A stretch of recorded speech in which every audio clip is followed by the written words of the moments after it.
Hello, I'm Nadia Nazir. You're watching tvsarawak.com news. This is our headline. Head of State Tun Pehin believes Adnan is the right person to continue the success of industrialization policy.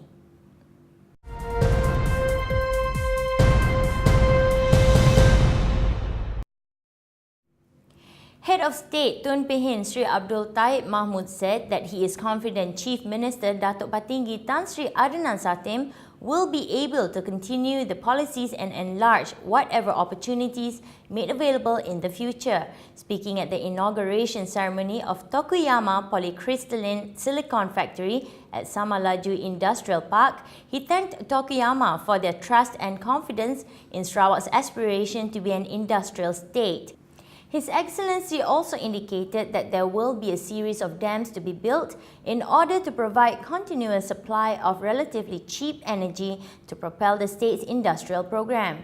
He mentioned that the state needs to build good supply of technical workers to fill up the needs of the industries vis-a-vis the industrialization policy. Tokuyama Corporation aims to promote the worldwide adoption of solar power generation, which is considered to be a clean and renewable energy source. Dato' Amar Abang Johari Tun Openg has stressed that Sarawak would grow with Malaysia and would rise above the secession rhetoric. He said it was imperative that the state build on her success in the past 5 decades of independence and move forward to build a better future for the next generations. He added that the decision of the forefathers in deciding to gain independence through Malaysia was wise, as the state was caught in the middle of the communist threat from Vietnam, PKI Communist Party in Indonesia and Singapore facing the challenges from Barisan Sosialis. He stressed that the mindset and views cannot be isolated from the changing environment now with global and integrated economy. The Health Ministry will step up preventive measures against the spread of the Ebola virus, although there have been no confirmed cases in Malaysia, which includes screening of all passengers at all major entry points, especially international airports. Deputy Health Minister Datuk Sri Dr. Hilmi Yahya said the special machines are placed in KLIA to screen the body temperature of passengers and to help identify passengers with symptoms. Special officers are also stationed at other airports to identify passengers with symptoms. He urged the people to be precautious of the disease and stop travelling to Ebola-prone countries like Sierra Leone, Liberia and Nigeria. Ebola is transmitted by direct contact with body fluids and tissues of those infected. It has a fatality rate of up to 90%. Symptoms include high fever, vomiting, diarrhea, kidney and liver failure. Sibu Municipal Council has received 12 million ringgit from the state government as special allocation for upgrading of roads in commercial and residential areas. According to SMC Deputy Chairman Dato' Andrew Wong, previously SMC was focused on upgrading sinking roads. However, as of this year, SMC would focus on roads which were not upgraded for many years. He said the projects which were completed last month were in Lim Han Swee Road Lane 3, Lim Han Swee Road Lane 6 and Lim Han Swee Road Lane 8, Cherry Road, Sawi Road, Gambir Road Lane 5, Bukit Lima Timur Road, Muhibah Road, Aman Road Lane 7, Aman Road Lane 7A, Jerwit Road and Pedada Road.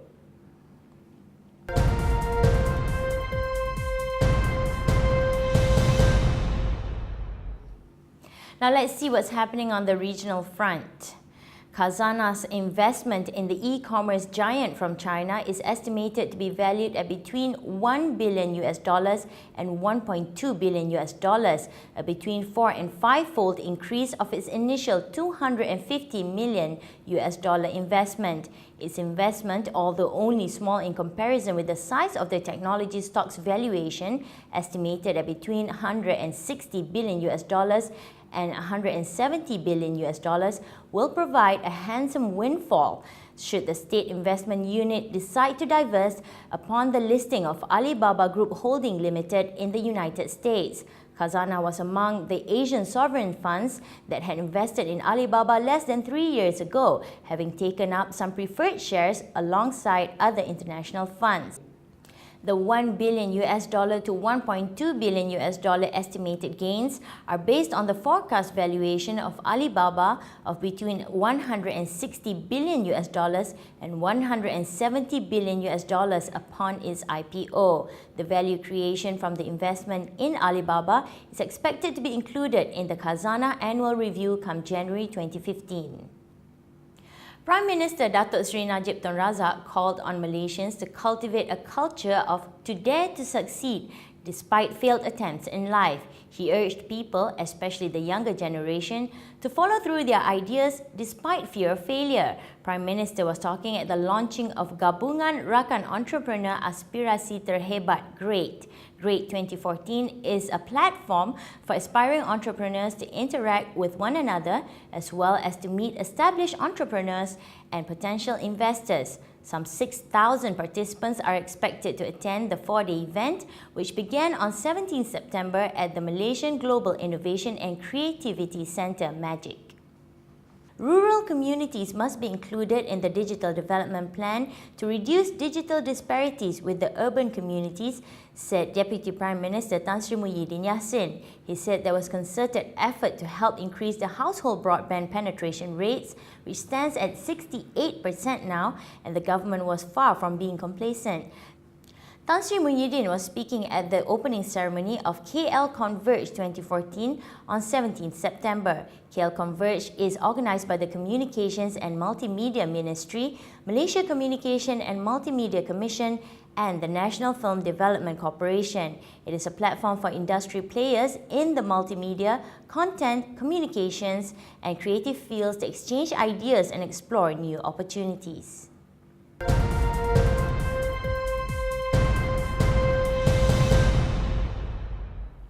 Moving on to international news. An anonymous benefactor has offered a $30 million reward for conclusive evidence on who shot down Malaysia Airlines flight MH17 on July 17, reports say today. USA Today said today German private detectives acting on behalf of the mystery client have confirmed that the money had been deposited into a Zurich bank account. Flight MH17 was en route from Amsterdam to Kuala Lumpur when it was shot down by a surface-to-air missile in eastern Ukraine with 298 passengers and crew members on board.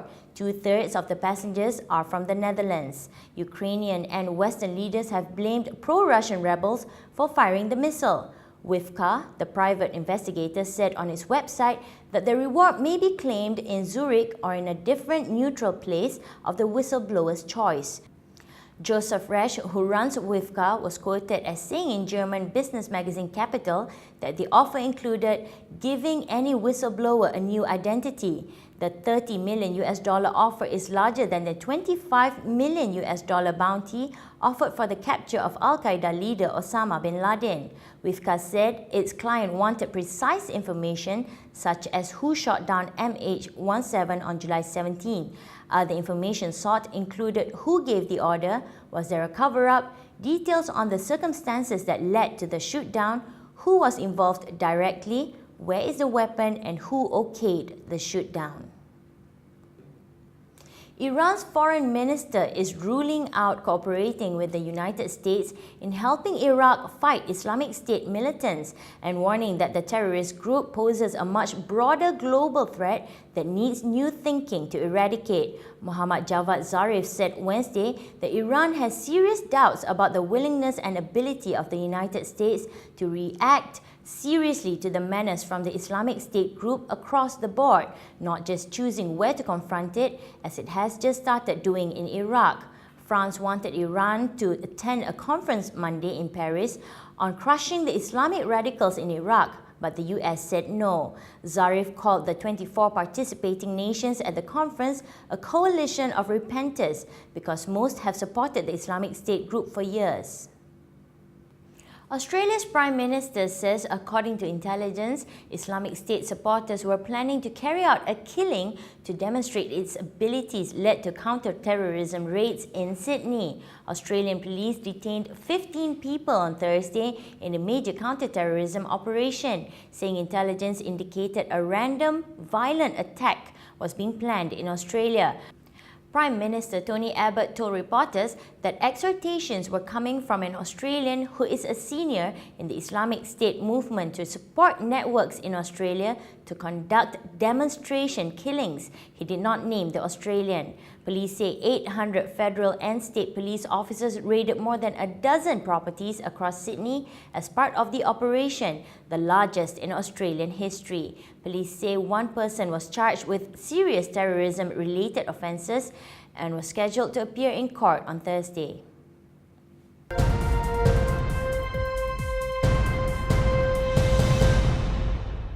And now on to sports.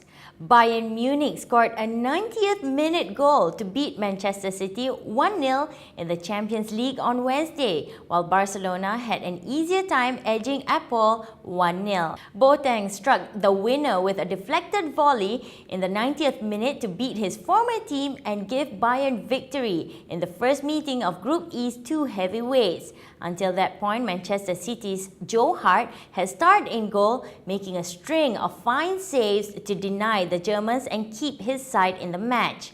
Wednesday's match was the first in what promises to be a difficult run in Group E for both sides.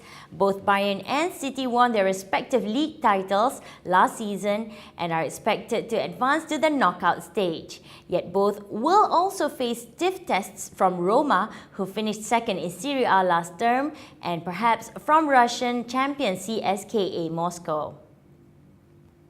Malaysia stayed alive in the Asian Games football competition after thumping Laos 4-0 in their second Group A match at the Ansanwa Stadium on Wednesday. Malaysia needed a win to keep their hopes of making the last 16 after losing their opening match 3-0 to hosts South Korea on Sunday.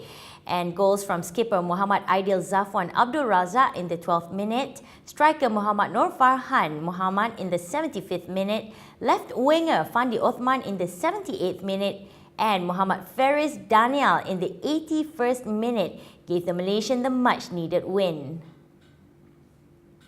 Schalke halted the Chelsea juggernaut when they drew 1-1 in their Champions League Group G opener at Stamford Bridge on Wednesday, handing a wake-up call to the London club who had won their first 4 games of the season. After Cesc Fabregas put Chelsea ahead with his first goal for the club after 11 minutes, it seemed the floodgates would open and Chelsea, who have scored 15 goals in a perfect start to the Premier League, would run out easy winners. They wasted chance after chance, however, and Klaas-Jan Huntelaar equalised after a rapid Schalke counter-attack in the 62nd minute to leave the home side frustrated. With Maribor drawing 1-1 with Sporting Lisbon in the other game in the group, the result is unlikely to have a major impact on the way the rest of the stage pans out.